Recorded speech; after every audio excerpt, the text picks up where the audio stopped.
Bonsoir à tous, bienvenue dans ce 11e numéro du Bistrot d'Alain et LOSC, saison 3. Bienvenue dans cette émission produite et réalisée par les supporters du Net, par les Dogs du Net, à l'attention de l'ensemble des supporters du LOSC. Donc, cette émission est diffusée en direct sur le groupe Allez le LOSC et sur la page Facebook du Bistrot d'Allez le LOSC, et elle sera rediffusée en replay sur notre page YouTube. Alors, au sommaire cette semaine, nous allons évoquer le match du week-end dernier, LOSC-Monaco, comme un ouragan. Alors, je ne voulais pas le faire au départ, ce titre, mais il y avait tout d'ouragan. Dimanche, il y avait le temps, il y avait la météo, il y avait le match. Donc, finalement, on a été obligé de garder le même esprit que la semaine dernière. En deuxième partie, nous reviendrons sur le prochain rendez-vous du LOSC, un rendez-vous à Lyon, au Groupama Stadium. Donc, on appelait ça les Lillois prêts à manger du lion. Pour en débattre ce soir, nous avons pour l'instant 3 piliers du bistrot présents. On en aura peut-être un quatrième. Donc, nous avons avec nous Georges, supporter de la région de Dunkerque. Bonsoir Georges, comment vas-tu? Bonsoir, merci, très bien. Enfin, en plus des 7 buts, j'ai ramené une petite crève de dimanche soir, mais voilà, tout va bien. Ben écoutez, on espère que ça passera vite, mais en tout cas, c'est pas cher payé pour un match de cette qualité. Nous avons également ce soir avec nous Julien des Dogs de Paris. Bonsoir Julien. Bonsoir à toutes et bonsoir à tous. J'ai regardé le match devant la télé, mais j'ai ramené aussi une petite crève, mais ça va mieux. Voilà, Julien, Dog de Paris, mais dans un décor champêtre. Exactement. Et nous avons également, dans un décor qui n'est pas du tout champêtre, mais qu'on connaît très bien, son décor japonais, Christophe qui est avec nous. Bonsoir Christophe. Bonsoir à toutes et tous. Voilà, alors on avait prévu ce soir d'avoir un invité, donc Rémi Chevalier, donc, qui est éducateur sportif et frère de Lucas Chevalier. Il y a eu un petit souci d'agenda, donc on a été obligé de remettre ça une prochaine fois.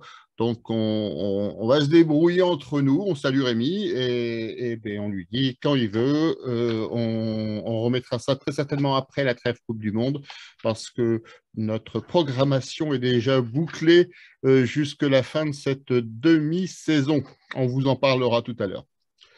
Voilà, donc pas de questions à la con, pas d'introduction donc cette semaine, mais je vous propose de passer tout de suite à la première partie de l'émission. J'oubliais, vous pouvez bien sûr réagir sur les réseaux sociaux, donc sur la page Facebook du Bistrot des Lost, qui a déjà beaucoup de monde qui est présent. Alors, je salue Fabien, Anthony, Thierry, Pierre-Ambroise, qui dit « Julien, je sens que tu vas m'énerver ». Donc,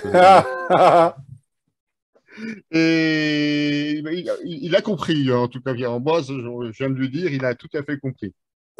Donc, vous pouvez réagir, intervenir, poser des questions, nous insulter, nous féliciter, ce que vous voulez. L'antenne est ouverte, hein, et on retiendra les meilleures interventions, ou du moins les interventions les plus en lien avec nos échanges dans cette émission. Alors, je vous propose de passer à la première partie de ce bistrot d'Alain LOSC, LOSC-Monaco comme un ouragan. Une victoire 4-3 extrêmement mouvementée, avec des buts dans un sens, dans l'autre, des erreurs défensives, des actions magnifiques offensives. Comment avez-vous vécu ce match? Alors, on va commencer par Georges. Je crois que tu étais présent au Stade Pierre-Mauroy. J'y étais. Qu'est-ce que tu retiens Ouais. de ce match? Comment tu le décrirais comme ça en quelques mots? Ah bah justement, des matchs comme ça, je pourrais dire à mes petits-enfants, j'y étais. Non, c'est un match qui a été d'une intensité incroyable, enfin, un match assez étrange parce que au bout du compte, ça donne un scénario, enfin, voilà, c'est le genre de match pour lesquels on a envie d'aller au stade et où, ben voilà, il y a des retournements de situation, il y a un vrai suspense et en même temps, il y a du jeu, il y a vraiment tout ce qu'on voulait avoir. J'en arrive presque à me dire que même les deux grosses erreurs ont été très salutaires parce que ça nous a offert quelque chose qui était loin de l'ordinaire, quoi. Donc Une victoire assez forte et peut-être, je vais faire référence à un autre 4-3 qu'on avait vécu il y a quelques années, auquel j'ai beaucoup pensé en voyant celui-là. Peut-être un acte fondateur de la patte Fonseca parce que, pour une fois, on a été fort et même extrêmement fort face à un fort de la Ligue 1. Voilà, on retrouve effectivement l'impact Fonseca, si je puis me permettre Oui, de faire cette plaisanterie, c'est voilà. qu'on a été très fort devant et très faible derrière. Donc Oui, finalement, mais c'est non, un non, peu la mais enfin, signature du club cette saison. j'ai oublié la référence de l'autre match, c'était évidemment le 4-3 de Rudy Garcia contre Lyon, où on se souvient, ça tâtonnait un petit peu avant ça, on sentait qu'il y avait un potentiel, mais et il y a eu cette victoire, je ne sais pas si vous en souvenez, c'était au Stadium Nord, et moi, elle m'a fait beaucoup penser à ça, parce que c'est aussi un match où on s'était mis en difficulté très tôt, et à l'époque aussi, c'est sur ce match-là qu'on s'était vraiment forgé un mental de vraie qualité, et c'est ce que j'ai retrouvé, par exemple, qui n'existait pas jusqu'ici, une équipe qui a un vrai mental, quoi. Alors, tu as un message personnel aussi sur les réseaux La sociaux, il n'y a clé de pas de bagnole, j'ai raison, vu. hein. Voilà, c'est Laurent qui te demande, qui te dit, ils ont retrouvé les clés de bagnole, les dogs, donc soigne-toi bien. Merci, Laurent. Alors, quelques stats avant de passer la parole à Julien, qui a donc vu le match à la télévision, si je ne me trompe pas. C'est ça.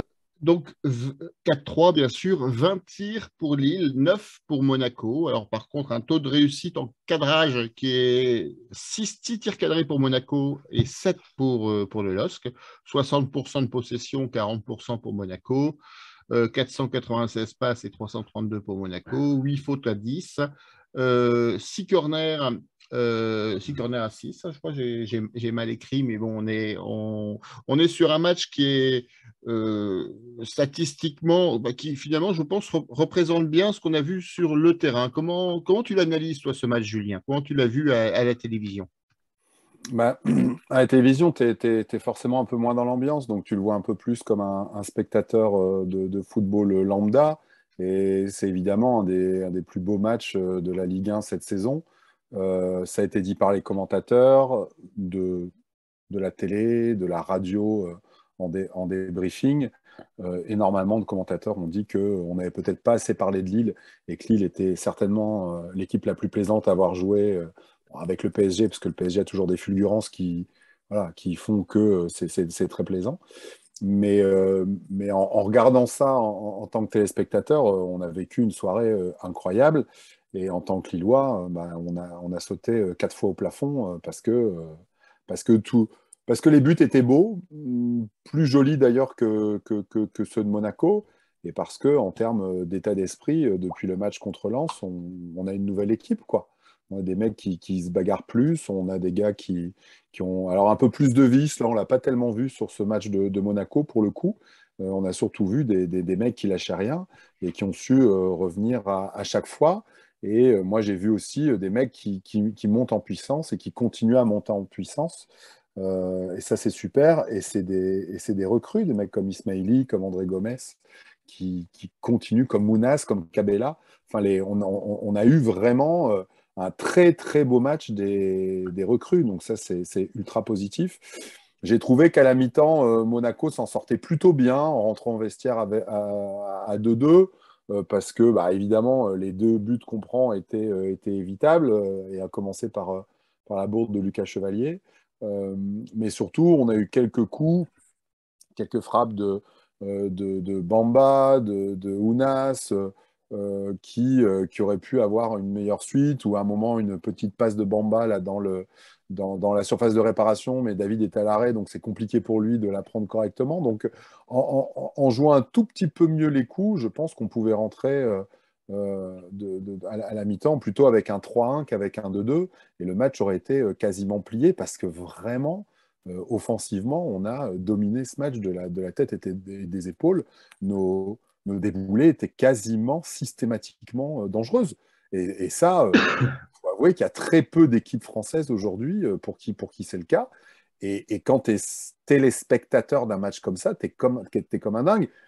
Et pour l'anecdote, ma maman qui ne regarde pas tous les matchs et qui regarde rarement un match en entier, bah, tu vois, elle a été devant la télé de la première à la dernière minute, parce qu'en termes de spectacle, c'est un match voilà, qui t'embarque pendant 90 minutes, et tu lâches pas ton écran, quoi. Donc c'était une super soirée, vraiment. On a pris énormément de plaisir. Et j'espère que ça amènera d'autres buts avec toujours cette défense qui est poreuse et qui fait peur. Mais on en reparlera certainement un peu après. Tout à fait. Et toi, Christophe, est-ce que tu as vu le match aussi, je pense, à la télévision, si je dis pas de bêtises? La télévision hier soir en plus. Et donc en différé à la télévision. Alors justement, avec ce recul et peut-être l'émotion en moins du vécu en direct, comment tu l'analyses peut-être un peu plus froidement? Comment tu as vu ce Lille-Monaco? Bah déjà, sur le coup, le match, j'étais au concert de Sting au Zénith. Et C'est une bonne excuse, hein, Ouais, ouais, ouais. c'est une bonne excuse. C'est validé en tout cas. et j'étais pas le seul des gens de bistrot, il y en avait un autre, hein. C'est pas Et faux. donc, et donc, du coup, à la fin du match, enfin, à la fin du match, à la fin du concert, je mets mon portable et je vois 4-3, 85e minute. Je dis, waouh, c'est quoi cette histoire? 4-3 et c'est pas fini, quoi. Donc après, j'étais en stress tout le long pour sortir, avec ma femme qui disait, mais qu'est-ce que tu fais avec ton portable? Je dis, mais c'est pas fini le match, c'est pas fini, c'est pas fini. Voilà, donc ça, c'est pour la petite histoire. Après, quand j'ai vu le match, j'aurais pas été en stress, en fait, à la fin. Je trouve qu'on était vraiment bon, on était vraiment au-dessus. Moi, j'ai trouvé que c'était un match plein d'allant. Après, j'ai un petit mot pour toi, François, je sais que tu les aimes bien. J'ai dit que c'est un match, vu qu'on a gagné 4-3 en faisant des grosses bourdes, c'est un match catastrophique. Tu vois, c'est pas, c'est pas facile à dire, mais ça peut passer. Voilà, tu ne t'es pas assez entraîné, hein, pour cette plaisanterie, mais je te la Je passe. m'entraîne jamais, je sais bien, je fais tout en live. Donc, c'est bizarre ce match, parce que quand on regarde avec du recul, on sait qu'on va gagner, mais on voit plein d'allants. Enfin, je veux dire, moi, mes enfants qui étaient au match, parce que forcément, les abonnements, ils me servent toujours, hein, ils m'ont dit, on n'a jamais douté, quoi. Même quand on perdait, on n'a jamais douté. Et j'ai compris, parce que c'est vrai qu'on avait fait plein d'allants. Enfin, on n'a jamais arrêté d'attaquer, malgré, comme disait Julien, les grosses bourdes derrière. On n'a quand même jamais arrêté d'attaquer. On est toujours partant et avec du talent devant, mais d'une classe folle, quoi. Je pense qu'on n'a jamais eu une équipe aussi technique. Enfin, je veux dire, techniquement, et on a vraiment des gars qui ont un super niveau, quoi.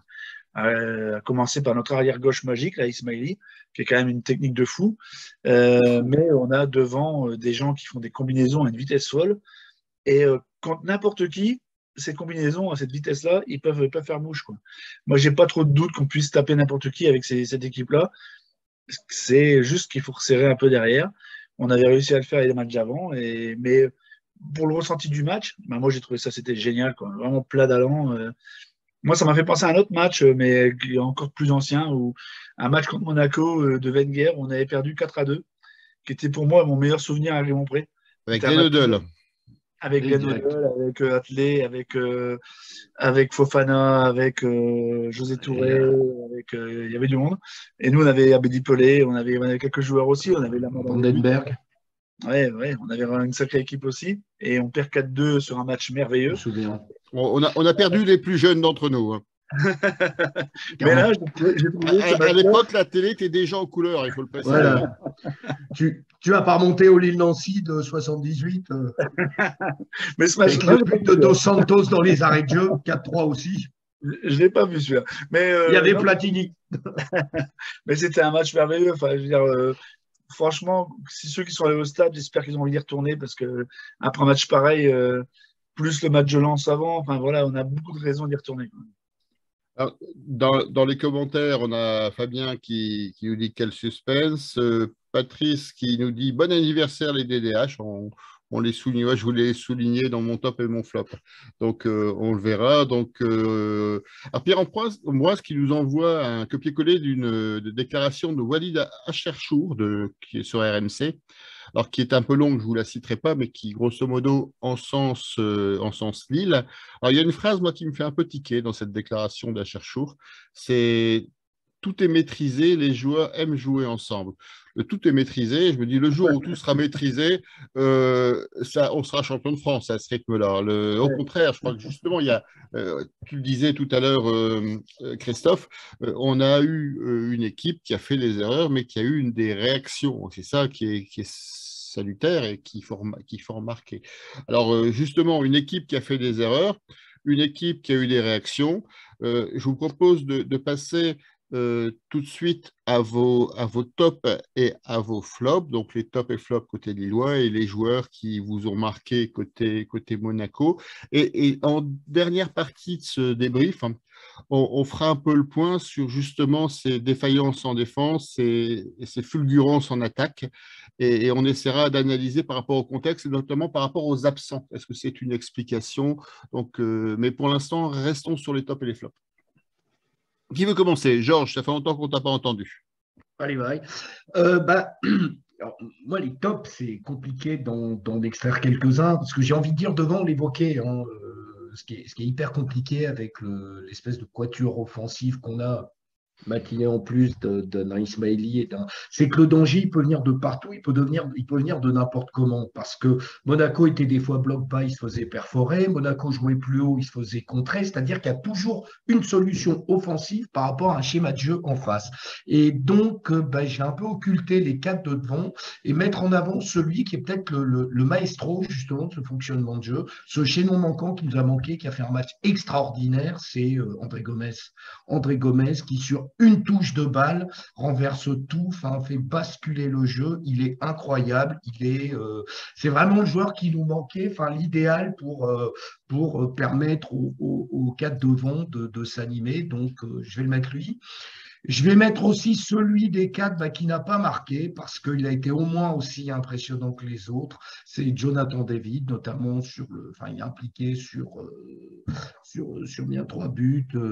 Sur les 2 de Cabella, c'est quand même 2 inspirations extraordinaires de notre Joe. Alors, je voulais vraiment le mettre en top. Pour une fois qu'il ne marque pas, je me demande même si paradoxalement, ce n'est pas son plus beau match depuis le début de la saison. Mais il n'était vraiment pas en réussite, hein, parce qu'il a raté 2-3 occasions, mais à quelques oui, minutes près. mais hein, en même temps, à chaque fois avec de belles inspirations. Tout à fait. Ce que je veux dire, c'est que. Et puis le poteau, bon, Cabella derrière, mais sans doute le but le plus compliqué de sa carrière. Voir, on était juste devant le vent qui met ce pauvre Monégasque. J'ai eu de la peine pour lui, quoi.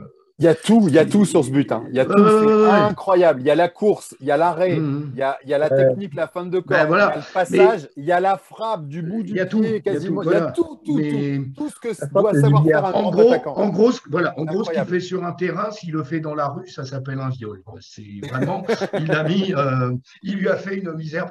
Et donc, voilà, David, et je voudrais quand même le mettre parce qu'il est décrié souvent et il a été au charbon, c'est évidemment Bamba. Oh, alors,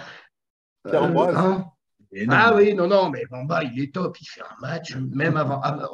C'est pas anodin, j'ai l'impression que le brassard de capitaine a vraiment galvanisé parce que, contrairement à d'autres, je ne trouve pas nécessairement jamais mauvais, peut-être des fois un peu en dessous, mais là, on a vraiment l'impression qu'il y avait, je retrouvais vraiment le Bamba des grands soirs de la période BIP, le Bamba qu'on prend plaisir à voir jouer. Malheureusement, il est un peu sur alternatif et pas toujours comme ça, mais là, on a eu un Bamba magnifique. Et les flops, évidemment, il y en a 2 qui apparaissent évidents sur leurs 2 bourdes, mais je voudrais les relativiser. C'est compliqué de faire de Diallo et Chevalier un flop parce que justement, derrière 2 grosses boulettes, c'est eux aussi, on pourra revenir derrière, qui à 3-2 ont sauvé l'équipe justement d'un 4e but. Le tacle extraordinaire de Thiago Diallo sur Ben Yedder qui nous évite le 4-2, et puis le duel gagné face à Diatta de Chevalier qui est aussi un arrêt réflexe de grande classe, fait qu'on ne peut pas les... Alors évidemment, on pensera à eux.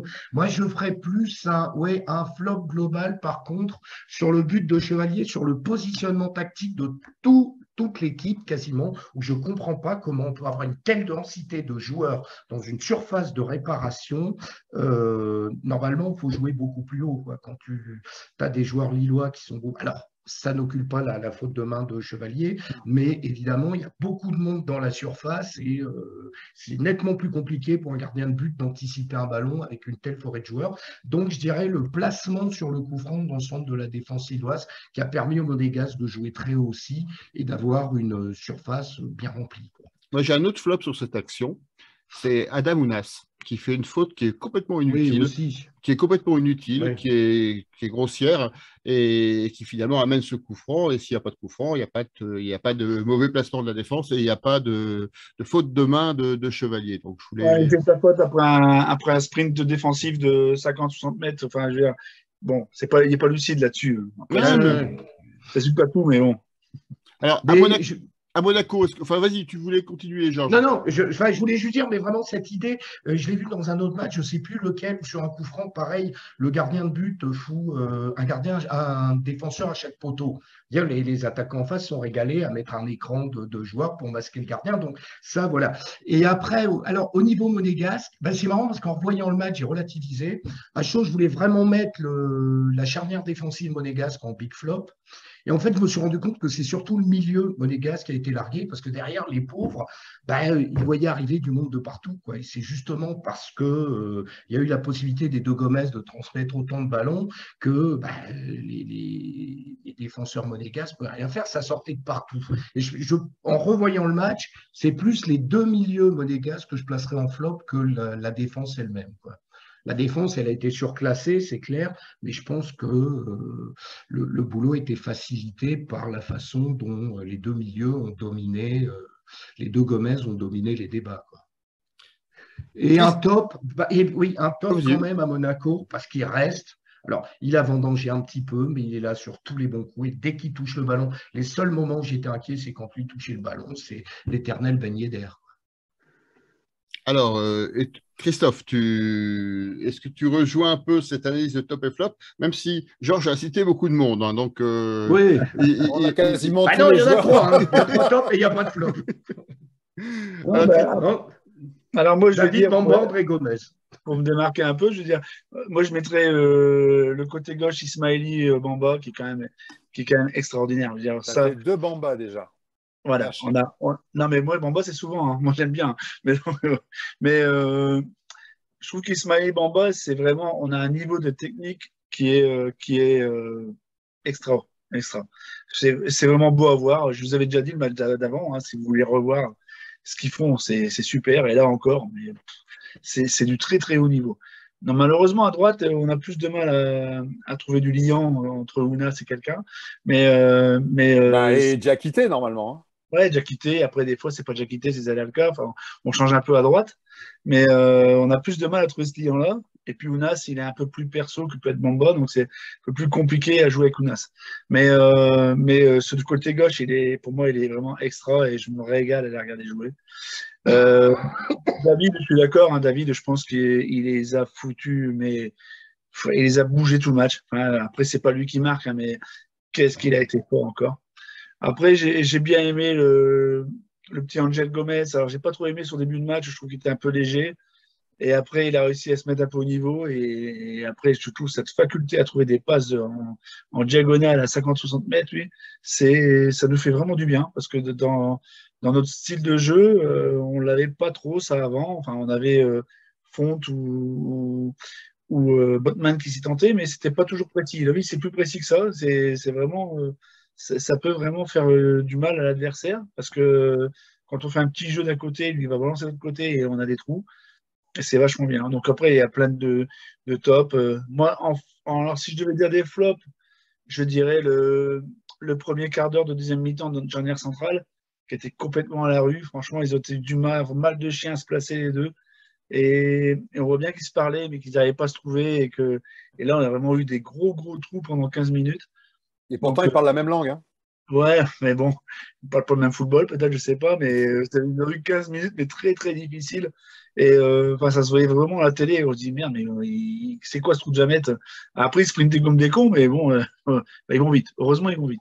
Mais ouais, non, c'est le seul flop que j'aurais à mettre, c'est ça.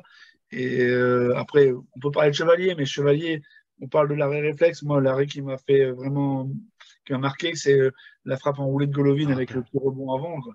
c'est- Celle-là, pour aller la chercher, il faut vraiment y aller, quoi. Elle est vraiment ras du poteau, quoi. Ça, je pense que souvent, on voit des buts comme ça. Là, il n'y a pas eu but. Donc, bon, ok, il a fait une boulette il y a 20 ans. Je pense qu'il en fera encore une ou deux, mais en le faisant jouer, on le fait grandir et je pense qu'il sera très grand. Et côté monégasque, moi, je mettrais un gros flop à Badachil, parce que ce mec-là, il a quand même fait faute sur faute pendant tout le match. Il a eu qu'un jaune. Il aurait dû sortir du terrain, je pense, parce que vraiment, c'était vraiment dégueulasse, ces fautes. N'importe quoi.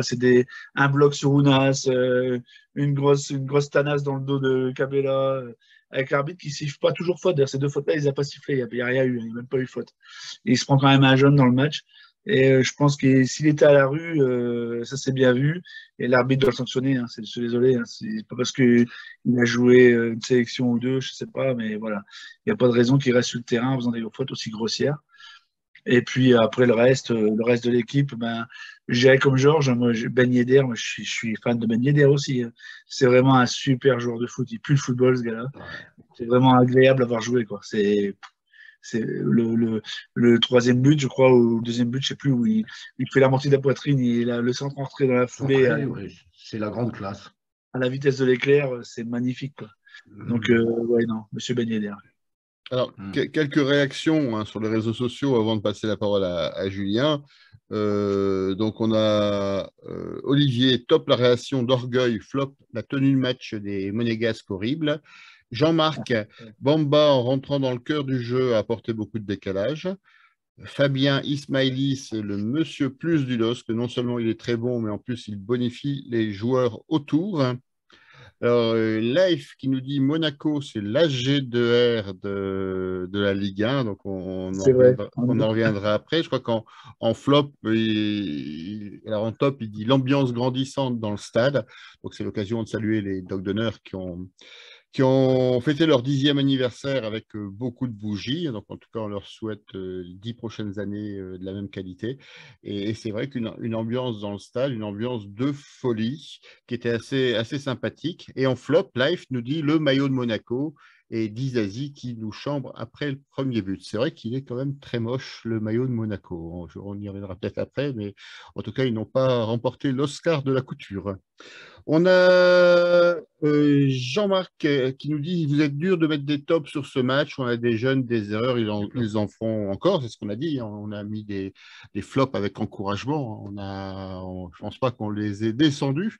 En tout cas, ils ont fait des erreurs, c'est vrai, mais ils ont prouvé dans le match qu'ils pouvaient se ressaisir et qu'ils étaient au rendez-vous. Donc c'est ça l'essentiel. Donc, on a Fabien qui nous dit top David, un véritable dynamiteur de la défense, et Cabella pour ses 2 buts. Et enfin, pour une fois, pour Pierre-Ambroise, qu'on n'a pas eu un double rideau défensif efficace en face de nous. Dans les tops, Angel Gomez pour sa vision et la qualité de passe pour Jean-Marc. Il y a beaucoup de réactions, hein. Et puis le reste, je vous le dirai après l'intervention de Julien. Julien, ta sélection, tes flops, tes tops pour Lille et les joueurs que tu voudrais mettre en avant à Monaco. C'est un peu compliqué de passer en troisième position parce que ma t'a dit. liste initiale a été dite. Ouais. C'est-à-dire que moi, j'avais Ismaili en top. Enfin, vraiment, ce mec, il est incroyable. Il rate rien, il a une technique. Vous vous souvenez de cette passe extérieur pied droit là, en fin de match qu'il donne? Ça doit être à 10 minutes de la fin. Là. C'est incroyable en profondeur. Enfin, il sait tout faire. Il a beau avoir l'air d'avoir 45 ans, il court hyper vite, il est capable de trucs de dingue. Enfin, vraiment, moi, ce gars me plaît énormément. Et il est le parfait complément de Jonathan Bamba. Donc, Jonathan Bamba sera cité 3 fois. Je suis désolé, Pierre-Ambroise, mais Bamba, il est super. Et son attitude de capitaine a été super. J'ai essayé de le suivre un peu plus particulièrement en tant que capitaine sur le but de Cabella, le but du 3-3. Il vient chercher tout le monde, il les fait revenir. Et 2 minutes après, c'est lui qui marque le but suivant. Donc, c'est ça un capitaine, quoi. En plus, en tant que capitaine, il les a gardés dans le match parce que le match nul ne suffisait pas et il marque le 4e. C'est remarquable, quoi. Dans l'attitude, c'est complètement génial. Et moi, j'avais mis aussi Joe David, encore un match incroyable. Combien de kilomètres il a fait? 12, 13, 14? C'est peut-être l'attaquant qui fait le plus de kilomètres en Europe. En tout cas, c'était une des stats de la saison dernière. Ce don de soi, c'est juste dingue. Et de la première à la dernière minute. Donc, le mec a une caisse, mais phénoménale. Et sa déviation pour Cabella, la déviation de Cabella, c'est incroyable. Et il pèse tellement. Voilà. Et alors, donc, je vais ajouter des nouveautés. à nouveau, qu'est-ce que c'est bien nos super subs. Alors malheureusement, Baleba est rentré un peu trop tard, mais C'est vrai. l'entrée de Wea, elle fait du bien. Wea à droite, dès qu'il rentre, il met de la vitesse, il met de la provocation. On gagne 2-3 corners grâce à Wea quand il rentre, si je dis pas de bêtises. Il nous fait un bien fou. Et c'est peut-être ça son poste. Et c'est ce que j'avais dit, il faut peut-être le faire rentrer plus tôt encore. 60e, c'est bien, qui joue une demi-heure pleine systématiquement à chaque match, parce que c'est un vrai impact player, quoi. Il apporte énormément Wea à chaque fois qu'il rentre. Et ben les bas, sur le peu qu'on l'a vu, il est fort, quoi. Alors, je sais pas s'il a 18 ou 25 ans. C'était une blague entre nous, les Dogs de Paris, samedi. Il y en a un qui disait oh, les gars, pour un mec de 25 ans, il joue pas si bien que ça. Donc, c'est vrai qu'on ne sait jamais vraiment. Mais le mec, il est juste incroyable, quoi. C'est ses premiers matchs en Ligue 1. Il est incroyable. Techniquement, il est juste. Il va toujours devant. On l'a jamais vu faire jusqu'à présent une passe en arrière. Il est complètement dingue. Et je vais quand même mettre des flops. Pour moi, c'est pas possible de ne pas mettre un flop à Chevalier sur ce match, même s'il fait des grands arrêts à côté. C'est une vraie grosse boulette, ce ballon entre les jambes. Donc, tu es obligé de le mettre.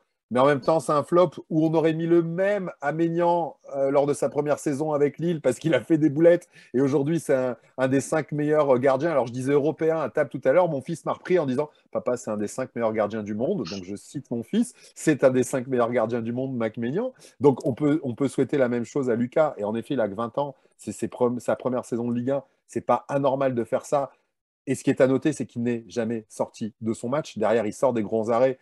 Et on avait un gardien avant Jardim qui se serait complètement écroulé psychologiquement après une telle boulette. Ça n'a pas du tout été le cas de Chevalier, qui est allé boxer des ballons. Et d'ailleurs, quand il a fait ça, j'ai dit, mais ça, Jardim, il est incapable de faire ça, de vraiment d'être le patron dans ses 6,50 et même un peu plus que ses 6,50 et de laisser rentrer personne à cet endroit-là. Diallo, parce qu'il n'est pas rassurant. Et moi, je mets quand même Alessandro parce que, comme je le trouvais fragile lors des premiers matchs, je l'ai regardé tout particulièrement. Et pour moi, par exemple, le deuxième but monégasque à la 44e, c'est pour lui. C'est pas normal qu'il prenne pas ce ballon sur corner. Quand tu regardes son attitude sur le corner, il est loin du mec, il va pas à la bagarre et il saute pas. Il n'y a rien qui va. Il n'y a rien qui va. Et je suis désolé, à ce moment-là, je n'ai pas pu m'empêcher de penser à Fonte et de me dire Fonte, soit il mettait le coup de coude, soit il mettait la tête, mais on ne prenait pas ce deuxième but et on rentrait. C'est pour ça que tout à l'heure, je vous disais, avec un peu plus de réalisme et en étant avec moins de boulettes, on rentrait à 3-1. Et je pensais plus à ce ballon que Alessandro doit prendre de la tête sur ce corner qu'à la boulette de Chevalier à ce moment-là. Et après... Diallo, il ne va pas vraiment non plus. Hein. Diallo, il en tenant la tête aussi. Hein. Les deux, ils ne sont pas bons là-dessus. Hein. Et moi, ce qui me fait dire que la meilleure paire, c'est peut-être Fonte-Euro, quoi, tu vois. Parce que Euro de la tête, il est déjà très, très fort. Très, très fort. Donc, bon, à voir pour la suite. Mais Alessandro, moi, je l'avais déjà dit, je leur dis, ça se voit un peu trop qu'il y a 18 mois, il jouait encore en 3e division portugaise, quoi. Ça manque de vision de jeu, ça manque de réflexe. Comment? C'est 2e division portugaise, si je dis pas de bêtises. Il y a 18 mois, c'était 3e. Ah, pardon. 18 mois, pas l'année dernière. Il y a moi. 18 mois, il était parce qu'il a fait qu'une année en D2 portugaise. Tout à fait. Donc, non, il a la hargne, il a la rage, mais même au niveau du placement, j'en parlais tout à l'heure, il y a des problèmes quand même. Ouais, tactiquement, il est encore très, très juste, très, très court. Ça manque beaucoup. Et donc, alors évidemment, Ben Yedder, quel régal de le voir jouer. Et de toute façon, moi, j'aime Monaco parce que Ben Yedder y est. Et voilà, j'aime voir jouer Monaco. Il n'y a pas photo. Mais à noter aussi le grand match de Golovin, hein, qui nous a fait souffrir. Hein. Golovin, il nous a fait du mal. Hein. Donc voilà. Et simplement de dire, et ça aussi, ça me fait peur pour Diallo et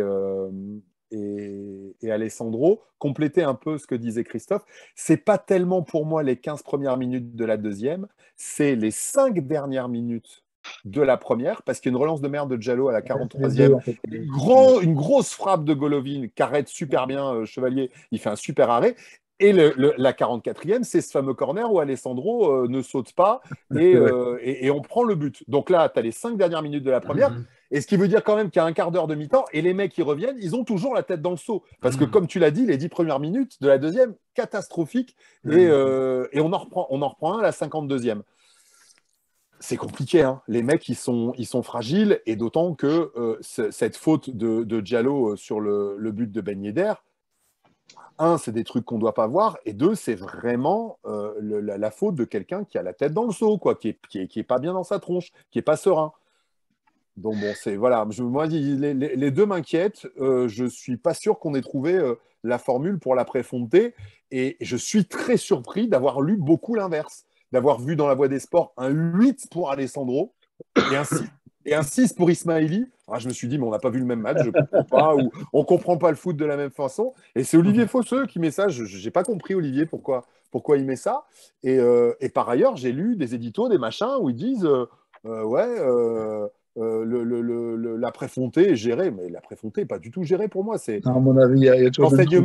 L'enseignement est plutôt contraire, tu vois. Et comme ça permet de faire la transition avec la partie suivante que tu souhaitais, François. Tout à fait, je te remercie. J'ai répondu en partie. Je te remercie. Tu auras le droit à commencer avec un bref résumé de ce que tu viens de dire. Qu'est-ce que j'allais dire? Oui, donc on a 2-3 réactions en complément. Thierry qui nous dit en top l'esprit d'équipe et pas de flop.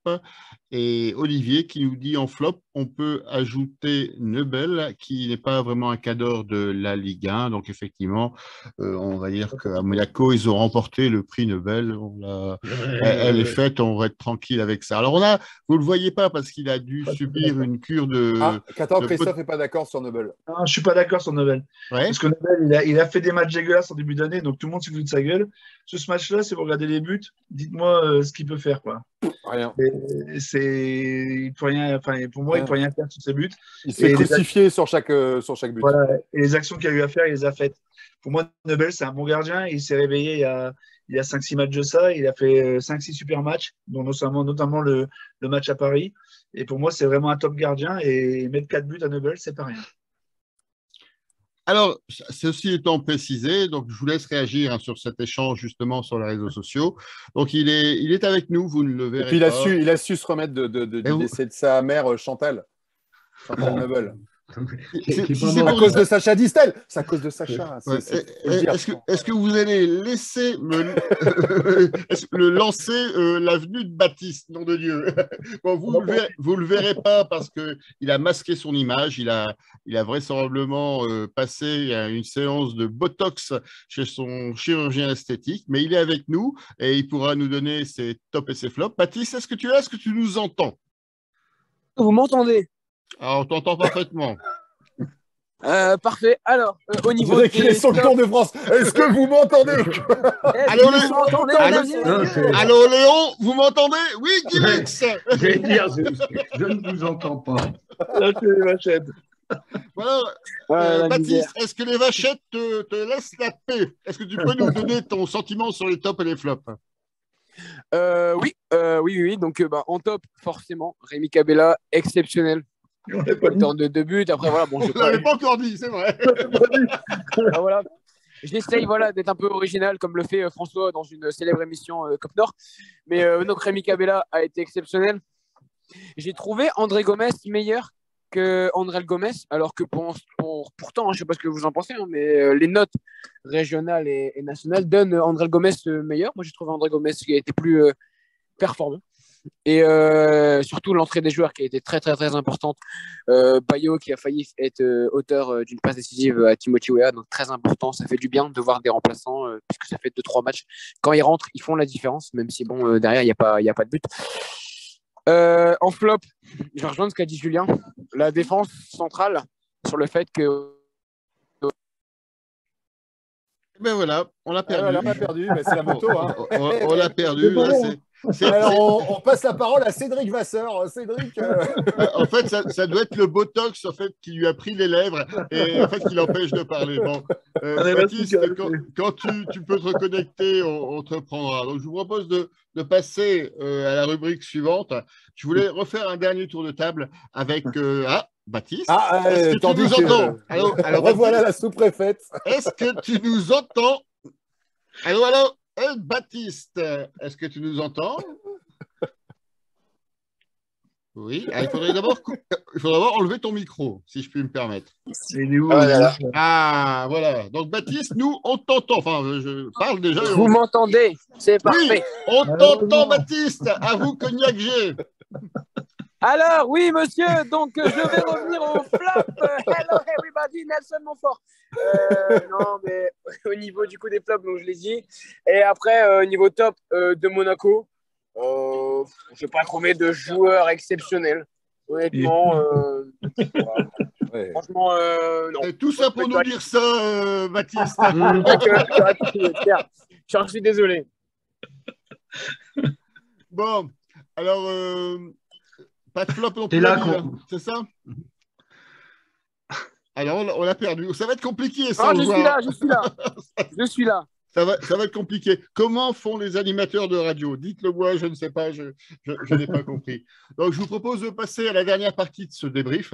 Je voulais qu'on revienne tous ensemble sur finalement les deux faits marquants de ce match, qui sont les faiblesses défensives et ces fulgurances offensives.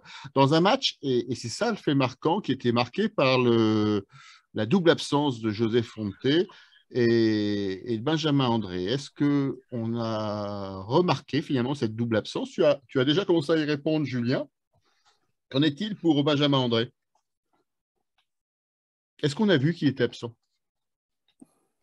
Non, on n'a pas vu qu'il était absent, c'est vrai. C'est une autre façon de jouer, c'est une autre organisation. C'est sûr qu'il y a une vraie science du placement chez André Gomes.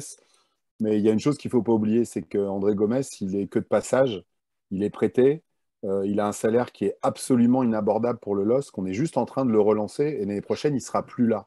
Donc évidemment, on peut tenir ce discours, mais l'avenir, il se construira avec Benjamin André et c'est plutôt le sujet qu'on doit aborder aussi, c'est la prolongation de Benjamin André qui pour l'instant n'a pas été prolongée.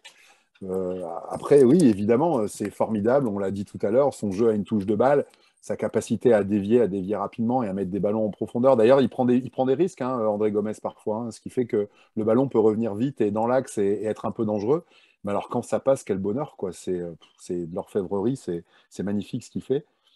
Mais c'est pas l'avenir, c'est pas l'avenir, c'est un joueur prêté et on n'a absolument pas les moyens de se l'offrir et de se le payer. Alors, Georges, comment tu analyses finalement cette double absence et l'impact que ça a eu sur ce match? Tout à l'heure, oui, Ouais. vas-y, je t'en prie. Non, je voulais la relativiser quand même parce qu'au final, oui, on prend 3 buts, oui, il y a des erreurs défensives, mais pour le coup, c'est la faillite d'un instant. C'est pas comme on l'a connu dans certains matchs précédents, des temps de carence vraiment. Là, pour le coup, moi, je voudrais prendre en référence les 20 dernières minutes qui sont un modèle du genre dans la gestion et la façon de mettre Monaco sous les noir. Pour moi, je vais être beaucoup moins sévère, même vis-à-vis d'Alessandro, qui n'est pas exceptionnel, mais moi, je les ai trouvés pas mal du tout. Parce que, en effet, Diallo fait la boulette du siècle, c'est limite faute, voilà, elle est absolument incroyable, mais je pense qu'il ne va pas nous en faire envelopper comme ça toute la saison. Je veux dire, c'est vraiment 2 erreurs qui viennent de nulle part, et de ce fait, malgré tout, moi, j'ai pas trouvé que j'ai trouvé que justement le moment intéressant, forcément, c'est un match, un moment qui bascule dans la folie, donc les défenses sont un peu mises à mal, mais les 20 dernières minutes, c'est quand même un vrai modèle de contrôle. Après, pour répondre, évidemment, peut-être que l'absence de Benjamin André ne s'est pas fait sentir, mais malgré tout, l'intérêt, c'est de se dire aussi que c'est la bonne nouvelle, c'est que peut-être aucun joueur n'est indispensable, parce que moi, avant ce match, j'avais une peur bleue de les voir jouer sans André. Ça ne veut pas dire non plus qu'on n'a plus besoin d'André. Vous voyez ce que je veux dire? Ça ne veut pas dire non plus, André, on en a besoin, on sait que c'est un titulaire à part entière, je suis très pressé de le retrouver, mais je me dis que peut-être dans les prochains matchs, s'il n'est pas là, on partira un petit peu l'esprit plus tranquille et la garantie. D'ailleurs, c'est un peu, je ne sais plus qui en parlait, mais on parlait de tous les remplaçants, tous les substituts. Ce qui s'est passé quand même sur ce match-là et sur les 3 derniers matchs, c'est qu'on se rend compte qu'on a beau de faire tourner l'équipe, c'est le même jeu, c'est le même fond de jeu, ça fonctionne exactement de la même façon. Taouya qui rentre à la place d'Ounas, l'équipe continue à jouer pareillement, et je pense que c'est la vraie force qui est en train de se mettre en place, c'est que peut-être qu'on n'aura plus de joueurs aussi indispensables qu'on a pu l'avoir à d'autres moments, quoi. Il n'empêche que, vivement, le retour d'André. Christophe, tu rejoins ces analyses. Alors, je voudrais compléter, parce qu'à un moment dans le match, au stade, j'avais l'impression que finalement, l'absence de notamment José Fonte se ressentait surtout dans les relances. On avait des difficultés finalement à faire remonter le ballon. Il y avait beaucoup de jeux horizontal. Ce qui fait que si tu fais une erreur, après, tu es exposé forcément à une occasion de but adverse. Est-ce que tu as vu la même chose, toi, quand tu as revu le match à la télévision? Oui, oui, oui, tout à fait. Alors, il y a deux choses. Alors, par rapport à Fonte, le problème c'est qu'on a un gardien super jeune. Et donc, ce gardien super jeune, même s'il a beaucoup d'assurance, et comme on l'a dit, après sa grosse boulette, il n'a pas montré de signe de faiblesse, il est quand même pas encore dans le type du gardien qui va commander sa défense. Donc, quand Fonte n'est pas là, la défense n'est pas vraiment commandée. Et ça paraît con, hein, commander une défense, on n'est pas à l'armée, machin, hein, mais c'est vrai.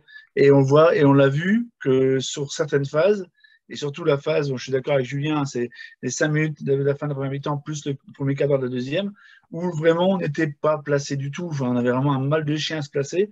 Et je pense que dans ce cadre-là, un gars comme Font, même s'il ne court pas vite, il sait parler au gars, puis dire voilà, on se place comme ça, machin, et on remonte d'un cran, même pour le fameux coup franc où Georges dit qu'on était un peu trop bas. S'ils font sur le terrain, peut-être qu'on va remonter de 5 mètres et puis que Ouais, ça sera ouais, différent. évidemment. Voilà. Donc, je pense que le manque de fond, c'est le manque d'expérience, quoi.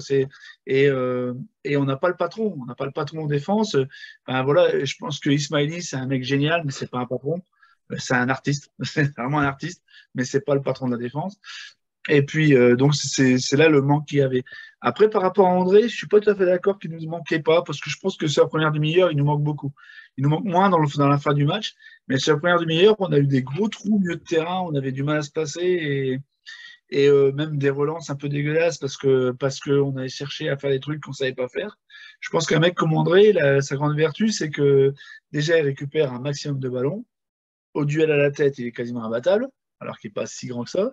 Mais en plus, il ne fait pas ce qu'il ne sait pas faire. C'est-à-dire qu'il ne va pas faire une relance un peu osée, un peu à la Wallowian à 35 mètres. Il ne va pas la faire s'il ne sait pas la faire.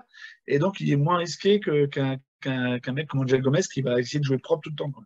Donc, après, au fur et à mesure du match, ça s'est beaucoup moins vu. Je pense que sur la première demi-heure, ça se voit un peu. Et par contre, ce que disait Georges, je suis assez d'accord. C'est quand même super de voir qu'on est un groupe avec des joueurs qui savent prendre leurs responsabilités et puis être déterminants. Même la rentrée de Bayo, qui est rentré 5-6 minutes, il fait quand même une passe qui peut être passe de but. Il arrive sur le gardien et il essaie de la glisser en dessous et Noble il est loin d'être nul. Donc il l'a vu arriver, il l'a arrêté.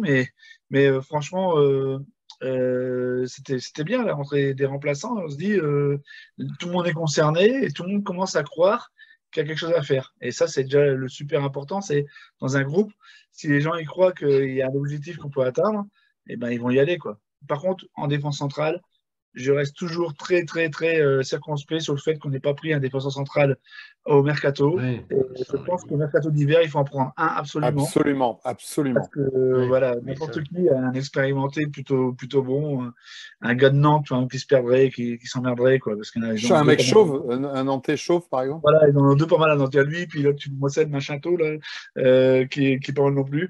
Voilà, non, mais voilà, je pense qu'il faut un gars Ça, ça, expérimenté. ça va être dur parce que Nantes, en jouant les huitièmes de finale de Coupe d'Europe, va pas vouloir le lâcher.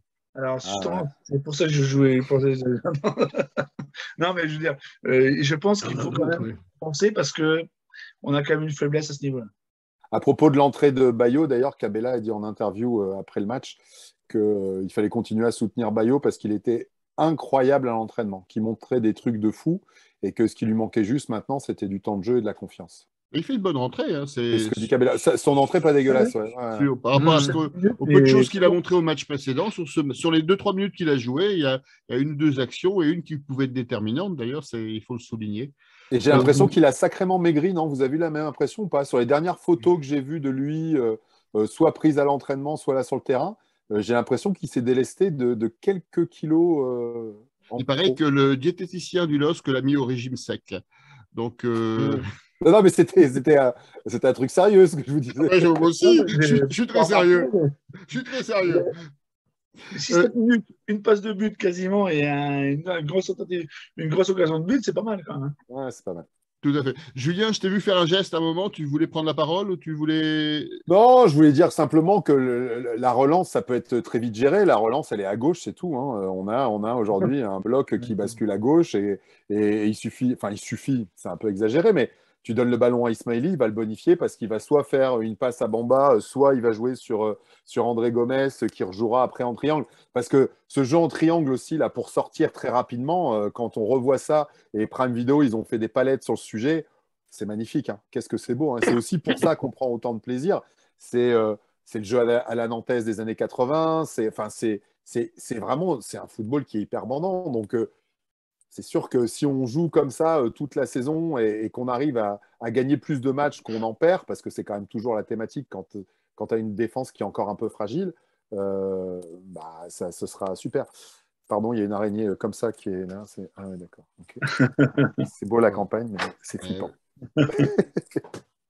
Alors, pendant que Julien était à la chasse aux araignées, donc quelques commentaires. Vous êtes très nombreux à nous suivre en direct, hein, et quelques commentaires. Donc, Olivier, je rejoins Julien. Je trouve plus rassurant Lenny Yoro qu'Alexandro. Leif qui nous dit qui nous rappelle que Benjamin André n'a toujours pas prolongé, même si selon les échanges qu'on a pu avoir avec Olivier Létang, c'est en cours. Donc, on verra ce qui va arriver. Bamba non plus. Bamba non plus, tout à fait. Donc, il y a un vrai travail sur le long terme sur l'effectif existant. On a Jean-Marc qui nous dit, quelle que soit la défense centrale, on ressent ce manque de confiance dû aux errances de Jardim et de tous ces buts de casquette qu'on se prend. On a Trifred qui nous dit, Fonté recule trop et ne sait plus faire cette petite faute intelligente.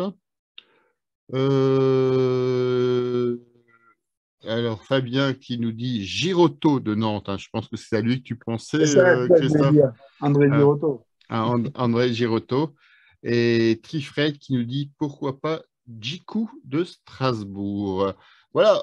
C'est bien Est-ce que aussi. vous avez quelque chose à rajouter sur ce match de Monaco, à part souligner une nouvelle fois l'anniversaire des Dogs d'honneur, hein, on ne va pas oublier, sinon Patrice, il va nous faire la tronche. Est-ce que vous avez autre chose à rajouter là-dessus? Est-ce qu'on a assez parlé du renouveau de l'ambiance à oui, Mauroy? Moi, j'ai vraiment l'impression que c'est nouveau, hein. Je ne sais pas ce que vous en pensez, mais on entend une ambiance et des moments où les 35 000, parce que là, ils étaient 35 000, les 35 000 personnes chantent. Moi, je n'ai pas souvenir d'avoir entendu ça Non, non, récemment, quoi. il y a une vraie rupture. Non, non, il y a quelque chose, clairement, même par rapport à la saison passée, peut-être que l'impact derby a beaucoup joué, mais c'était vraiment très fort. Et même sur la partie sud, parce que c'est parfois un peu compliqué, le COP du Sud. Première mi-temps, on était de ce côté-là, on entendait beaucoup les Monégasques. Heureusement, dès le 3-3, ils se sont mis en mode Louis II. Ensuite, on les a plus entendus du tout. Mais il y a eu notamment en fin de match une vraie grosse ambiance dans le stade. On a échappé au mode Grace Kelly, hein. De toute façon, avec le titre, on a raté un truc parce que si on avait obtenu ce titre hors Covid et en étant au stade, évidemment que tu crées un phénomène d'ambiance sur lequel on aurait continué à surfer. Et d'ailleurs, je pense que la saison dernière aurait été différente parce qu'il y aurait eu un soutien plus fort, il y aurait une adhésion plus forte au groupe qui n'avait pas changé tant que ça finalement. Et c'est aussi pour ça, tu arrives l'année dernière auréolé d'un titre, mais sans jamais avoir vu quasiment les mecs au stade. C'est compliqué quand même. Oui, puis je pense que le public lillois est aussi porté, pas tant par les résultats, mais par le jeu. Le public lillois aime les joueurs qui mouillent le maillot, qui se battent sur le terrain. C'est ce qu'on voit. On évoquait les errances défensives, je citais des fulgurances offensives, et c'est vrai qu'on a l'impression que finalement, c'est le jeu à la Fonseca que j'ai beaucoup décrit en début de saison. Je fais mea culpa, mais sur des bases qui me paraissaient évidentes. Je disais toujours, quand tu encaisse 2 buts et demi par match en moyenne sur les matchs de championnat, tu dois marquer 3 buts pour pouvoir espérer gagner un match. Et c'est vrai que c'est toujours mieux 4-3 que 1-0 devant un autobus. Bien sûr. Mais on est arrivé quand même, je trouve que ce qui est intéressant sur les 3 derniers matchs, c'est qu'on a aussi une vision plus pragmatique, contrairement à ce qu'on pense. À l'inverse, par exemple, d'un Bielsa, je veux dire, Fonseca n'est pas qu'un idéologue du beau jeu. Il sait derrière, le match contre Lens, c'est un exemple de rigueur de match, parce que dans l'absolu, le derby, ça a quand même été dans le jeu une quasi purge. C'était pas le plus beau match qu'on a vu. Oh, c'était pas beau. C'est pas une Le purge. match lui-même. Non, j'ai purge. dit une quasi purge.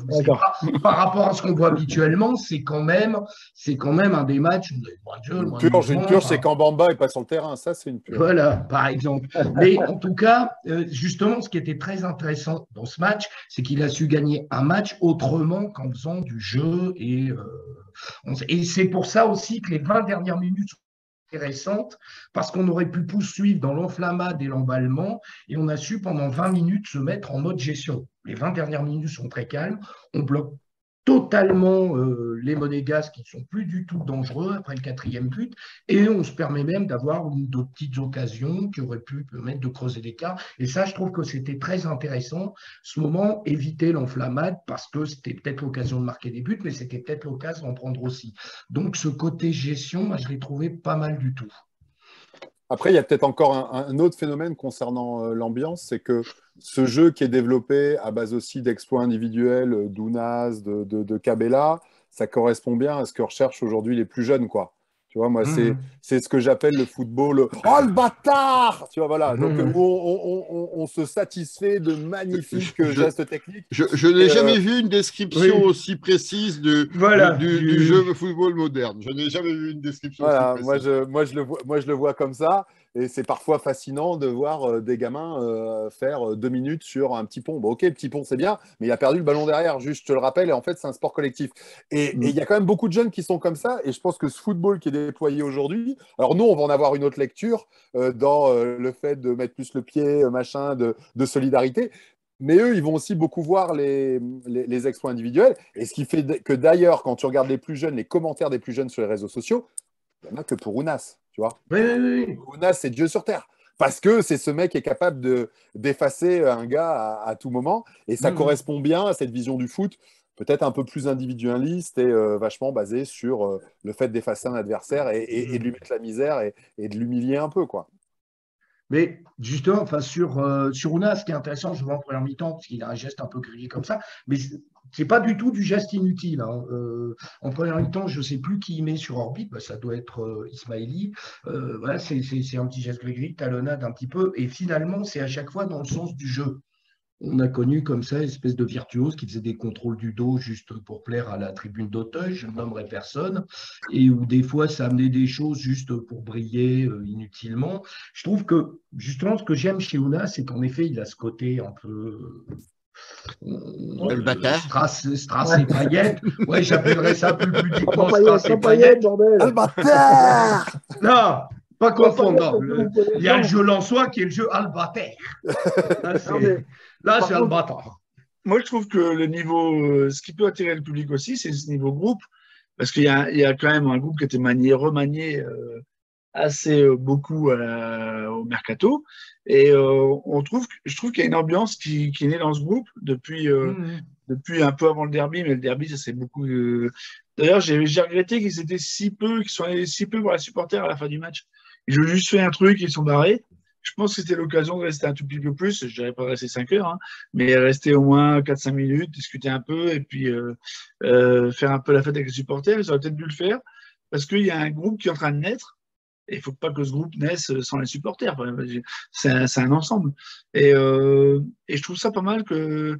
Et le mec comme Cabella, qui est quand même, le mec qui a quand même la réputation de Daga, qui est plutôt un peu bling-bling, bon là, qui on se demande s'il joue pour sa gueule ou quoi.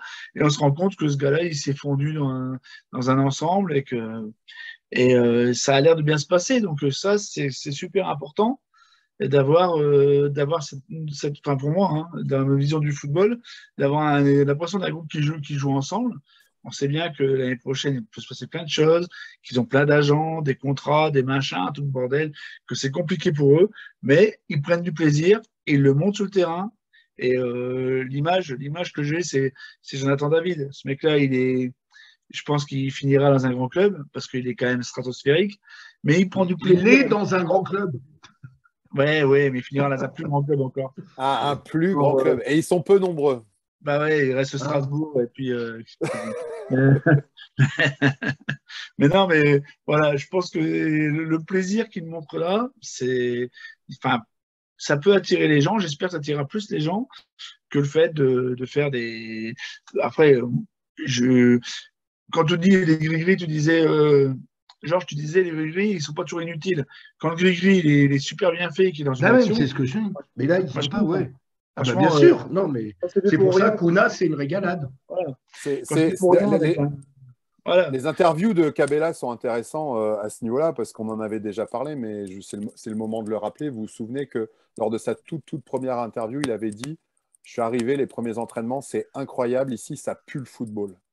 Ah, mais Et il disait ça parce que c'est ce que demandait Fonseca à l'entraînement et qu'il y avait des joueurs qui étaient capables de jouer ce jeu. Et je pense qu'en effet, que quand tu es à l'entraînement, voir Ounas, voir Bamba, alors que c'était partenaire, mais voir les mecs jouer, ils sont tellement forts, ils sont tellement au-dessus qu'en effet, ça doit être assez bandant à voir jouer, quoi. c'est clair. Angel Gomez, David, André Gomez, Chevalier dans les buts, qui est quand même qui a un jeu au pied qui est quand même un peu au-dessus de la moyenne de la Ligue 1. Ismaili, Mais c'est. Ismaili à l'entraînement, ça doit être incroyable à voir. Incroyable. Parce que s'il fait des excès s'il fait des passes de 30 mètres extérieur pied droit comme il les a fait en match, ça veut dire qu'il les fait aussi à l'entraînement et qu'il doit faire encore mieux, tu vois. Ça doit être complètement dingue. Ouais, non, Mais c'est ce que je disais tout à l'heure, le danger vient de partout. L'année dernière, on se souvient, il y avait que surtout David de Diao qui et affectait un peu. Là, ça, ouais, non, oui, derrière, mais devant, ça déboule de partout quand c'est pas capable. Enfin, on le voit d'ailleurs, c'est marrant, les 2 derniers buts sont copie conforme, sauf qu'une fois, t'as Cabella, une fois. Et puis en plus, les mecs sont partout, tout le temps. Enfin, je veux dire, ça tergiverse, ça fout le vertige à une défense. C'est-à-dire que quand on a 4, en général, tu as des bons clubs français où tu en as un ou deux. 3, mais là, tu en as 4. Et comme tu dis, derrière, tu as encore Ismaili qui est au niveau des autres, Angel Gomez qui peut aussi perforer. C'est-à-dire que tu as quand même plus de la moitié de l'équipe qui est en capacité. Et en face, revoyez le match. Monaco a tenté un moment de jouer très haut. Ils pressaient, ils se sont fait contrer. Et quand on joue des blocs bas, Monaco a joué à d'autres. Ben, ils se faisaient passer quand même parce qu'il y a des joueurs de petit périmètre qui viennent les emmerder. C'est-à-dire que c'est quand même une équipe qui a le plan A et le plan B. On me dit aujourd'hui, ouais, mais j'aimerais bien le voir contre les équipes de petit périmètre, de bloc bas. On les a vus contre Ajaccio, on les a vus contre Montpellier, on les a vus contre Auxerre. Et ça marche, ça perfore aussi. C'est pour ça que ce match-là est très intéressant parce que maintenant, quand une équipe veut nous rentrer dans l'art, en début de saison, c'est compliqué, on prenait des tôles. Là, on a du répondant. Et c'est ce qui nous permet de placer, de contrer et de me dire qu'il y a peut-être un gros espoir à avoir à ce niveau-là, sachant que l'équipe peut jouer quasiment sur les 2 tableaux. Le vice, la naissance du vice. Il est 21h36. La naissance, ouais. Ça m'a fait sourire le commentaire de Monaco qui a dit qu'on était fort en contre. Mais on n'était pas fort seulement en contre, ils sont fous. Non, mais non. Non, chaque attaque, ils prenaient le bouillon, les mecs, ils sont fous. Alors, en même temps, ça vient de partout. Donc, pour terminer ce débrief de Monaco, donc, on a tout à l'heure Christophe qui croyait en l'étoile de David et on a Capenoul. Je sais. Et Capenoul qui croit plutôt en celle de Fonseca, qui nous dit qu'il a retenu les leçons du match contre PSG, mais du coup, on a une différence de but catastrophique, ça équivaut à 1 point de moins. Fred, ce match, on l'aurait perdu il y a 2 mois. C'est vrai. Olivier, j'ai lu les commentaires des internautes du journal de l'équipe. Eh bien, ils ont vu le plus beau match de la saison et aiment notre jeu. 6 sur 6, la note du match dans l'équipe. Je ne pense pas qu'il y en ait eu cette saison. Et il y en a très rarement. Hein. Des matchs notés 6 étoiles sur 6, c'est très, très rare. Couverture, première page de l'équipe. Et édito sur l'équipe, en parlant du jeu déployé par Fonseca, blablabla. Bla. T'as pas eu un petit Clermont-Angers, c'est sûr, sinon. Et on a Leif qui nous cite Daniel Riolo, qui est une des références les plus appréciées au bistrot d'Alelos. Daniel Rigolo. qui a dit sur RMC que Lille avait le plus beau jeu du championnat. Et puis voilà, on va... Si même ceux qui n'y connaissent rien trouvent qu'on a le plus beau jeu. Il y a des grâce à ça, mon ami. Nous avons été très bavards sur ce débrief de Monaco. Il est déjà 21h38. On a été aussi prolixe en parole que les Lillois ont été en nombre de buts. Donc, je vous propose de passer à la deuxième partie de l'émission. Donc, on va évoquer le prochain rendez-vous du LOSC. les Lillois prêtent à manger du Lyon. Alors, un match qui va être très intéressant entre Lille, 6e du classement, avec 7 matchs gagnés, 1 nul et 4 défaites, 22 points, 25 buts pour et 21 buts contre, un goal average enfin positif plus 4. Et on a Lyon qui est 8e, donc juste derrière, enfin quand même à 5 points de Lille déjà, avec 5 matchs gagnés, 2 nuls, 5 défaites et 21 buts pour, 16 buts contre, plus 5, donc avantage au classement à Lille, avantage aussi au contexte, hein, le Groupama Stadium c'est depuis 2016, janvier 2016, et le LOSC qui est invaincu. Donc, comment vous voyez ce match? Qu'est-ce que vous en attendez? Est-ce que vous êtes confiant? Qui veut commencer? Qui fait un petit geste de la tête? Personne? Allez, Julien, tu nous disais tout à l'heure que tu ne voulais pas passer en 3e, tu vas passer en 1er. Qu'est-ce que tu attends de ce match? Bah, écoute, j'attends une victoire, trois victoires d'affilée. On joue vraiment bien en ce moment. Il y a un état d'esprit qui est super. C'est compliqué de ne pas être positif et de ne pas espérer de belles choses pour ce match. Après, l'OL, c'est un club qui vient de choper Laurent Blanc, qui a des grosses ambitions. En même temps, c'est un club qui est en plein marasme parce qu'on sait que les tergiversations de l'américain, comment il s'appelle, Textor, un truc comme ça, hein, font que ça crée une ambiance qui est un peu dégueulasse parce qu'il dit avoir les milliards pour acheter le club, mais ça fait quand même 3 mois hein, qu'ils sont en phase de closing et que ça devrait être verrouillé. Donc apparemment, l'ambiance est lourde à l'Olympique Lyonnais. Est-ce que ça se répercute sur les joueurs? Je ne suis pas sûr. Moi, je pense que surtout, ce qui concerne les joueurs, c'est l'arrivée de Laurent Blanc. Mais ça va mettre un peu de temps pour que les idées de Laurent Blanc se retrouvent sur le terrain. Donc, bon, moi, j'ai bon espoir qu'on gagne ce match et qu'on continue notre bonne série. Ce qui pourrait vraiment faire mal, parce qu'après, jusqu'à la Coupe du Monde, les matchs seront normalement plus faciles. Hein. Là, c'est notre plus gros match. On aura Rennes aussi dans la. La Rennes, surtout. Ouais. Je crois Il y a que le Rennes, gros hein, match, c'est c'est ça. Rennes. Ouais, c'est ça. Il y a Lyon, après il y aura Rennes, mais après, c'est des petits clubs. Donc, on peut vraiment espérer, je pense, être top 3 avant la Coupe du Monde si on gagne ou si on fait nul contre Lyon, ce qui ne serait pas un si mauvais résultat que ça, à mon sens. Enfin, moi j'ai une statistique qui est intéressante. Je disais tout à l'heure que Lyon avait 5 victoires et 5 défaites. Alors, les 5 victoires, c'est contre Montpellier, Angers, Auxerre, 3 Ajaccio. Et les 5 défaites, c'est Rennes, Lens, Paris, Monaco, Lorient. Alors finalement, est-ce qu'on n'aurait pas trouvé une équipe qui serait meilleure que Lille dans le fort contre les faibles et faible contre les forts? Exactement. Georges, est-ce que tu veux enchaîner? Bah oui, qui est atypique. Bah là, tu m'as enlevé clairement. Non, surtout que je les ai vus. J'ai vu 2 matchs de Lyon, je crois que je les avais vus contre les voisins lensois où ils perdent que 1-0, mais ils se font surclasser pendant 90 minutes. Sans un grand Tony Lopez, il est rentré de Bollard avec 3 ou 4 buts dans la besace. Je les ai vus contre un Montpellier que je continue à trouver très faible et que je vois comme un vrai candidat à la descente cette année et où ils ont gagné juste. Alors, ça a été un match très spectaculaire, assez spectaculaire. D'ailleurs, rendu un peu moins, encore une fois, à cause d'un arbitrage, une application bête du règlement qui fait que ça casse un petit peu la dynamique qu'il y avait. Mais au final, face à un Montpellier pas terrible, il gagne un petit peu à l'arrache. Alors, semble-t-il un mieux depuis que Laurent Blanc a pris les rênes, mais comme dit Julien, je pense qu'il faudra aussi un ton d'adaptation parce qu'on voit clairement qu'il y a pas mal de carences dans cette équipe. J'ai bon espoir, je me dis chaque année, c'est vrai que depuis 2016, j'ai l'œil dessus, on n'a jamais perdu et en plus on gagne très souvent au Groupama. Donc je me dis, la série va bien s'arrêter. Et puis chaque année, finalement, on remet ça. Donc je pense qu'on est vraiment dans une bonne dynamique. Eux sont à peine dans une relance, c'est le moment idéal pour poursuivre. Et comme dit Julien, après, on a pour moi le vrai gros pic, le vrai gros col va arriver, c'est Rennes, parce que la Rennes, c'est vraiment très fort. Et puis après, on va avoir des matchs beaucoup plus simples. Donc, un nul, ce serait bien, mais moi, l'objectif, si on prend le pack des 2 prochains matchs, le truc idéal, ce serait 4 points sur ces 2 matchs, quoi. D'accord. Alors, on a aussi rappeler les derniers résultats de Lille à Lyon. On se souvient ce qu'on peut appeler un hold-up en 2022 où on gagne Oui. 1-0 à but de Gudmundsson, si je ne dis pas de bêtises. On se souvient du match du titre. C'est arraché pour marquer le but.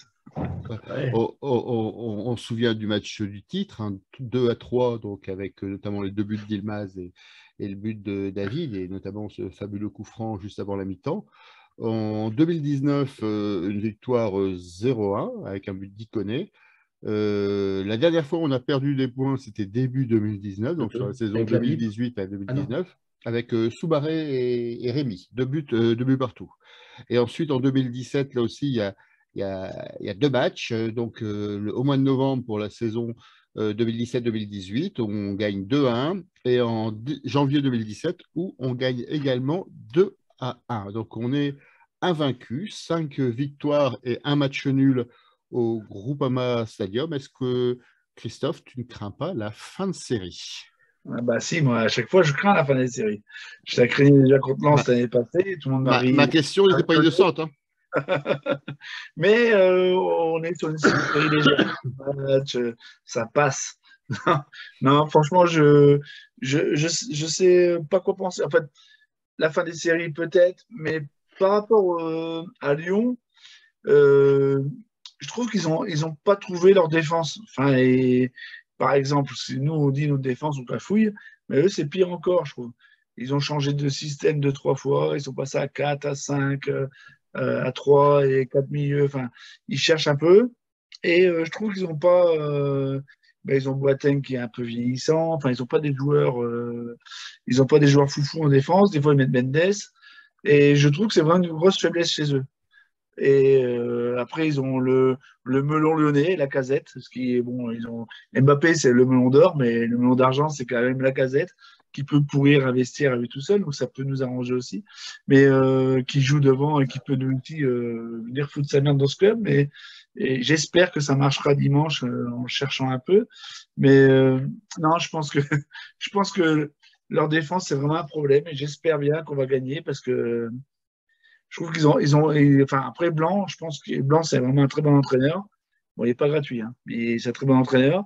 Et qui trouvera la solution dans ce groupe-là, quitte à recruter au mercato, parce que Blanc, c'est pas un formateur non plus, hein, c'est pas sa réputation.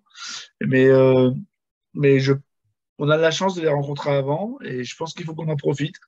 Comme disait Julien, il vient juste d'arriver, donc il n'a pas encore eu le temps de recruter, il a eu le temps de rien. S'il peut trouver les clés après la trêve, moi, ça me va très bien. Hein. Voilà, ça me paraît très bien aussi. Et donc, je suis assez content parce que je trouve que Lyon, ils n'ont pas d'équilibre dans cette équipe. Et ils se cherchent depuis le début de l'année, ils n'ont pas trouvé la solution. Et je pense que Peter Bosz aussi, il n'a pas réussi à trouver la solution dans ce groupe-là. Il a foutu un peu la tête à l'envers pendant 1 an. Et j'espère bien que ça va durer encore 2-3 matchs et qu'on en profitera. Alors, beaucoup toujours de présence sur la diffusion en direct sur la page Facebook du Bistrot des LOSC, beaucoup de commentaires. Donc, on a Jean-Marc qui nous dit un vrai match piège, une nouvelle étape à franchir.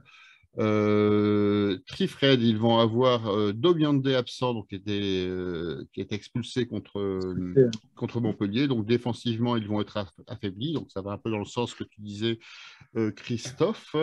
Méfiance pour Fabien, car je crains la fin de série de victoire du LOSC dans le Rhône, donc je pense à un nul. Jean-Marc, Lyon a des joueurs d'expérience et un très bon gardien, ça va être très intéressant à voir. On va enchaîner pour Leif Lyon puis Rennes. J'espère une victoire du LOSC. On y va avec l'ensemble du groupe pour le moment.